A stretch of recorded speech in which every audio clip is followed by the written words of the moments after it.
Hello అండి, నమస్తే. నేను మీ శ్రీనివాస ప్రాపర్టీస్ ప్రసాద్. ఇప్పుడు మీరు చూస్తున్నది ముస్తాబాద్ రోడ్డు ఫేసింగ్ అండి.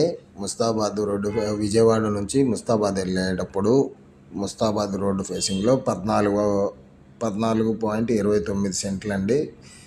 సెంట్ వచ్చి 6,20,000 చెప్తున్నారండి. ప్రైస్ అనేది కొంచెం తగ్గుతుంది. దీని మెజర్మెంట్స్ వచ్చి 73/86 అండి. 73 రోడ్డు ఫేసింగ్ వస్తుంది, 86 లోతు వస్తుంది. దీనికి రోడ్డు ఉత్తరం వైపున ఉంటుందండి. ఉత్తరం వైపున రోడ్డు ఉంటుంది. ఇదేనండి మీరు చూసేది, కనిపించేదే సైటు. 14.29 సెంట్లు. సెంట్ వచ్చి 6,20,000 చెప్తున్నారు. ప్రైస్ అనేది కొద్దిగా తగ్గుతుంది, మాట్లాడుకోవచ్చు. మరిన్ని ప్రాపర్టీ వీడియోస్ కోసం మన ఛానల్ని సబ్స్క్రైబ్ చేసుకోగలరని కోరుకుంటున్నాం. జై హింద్.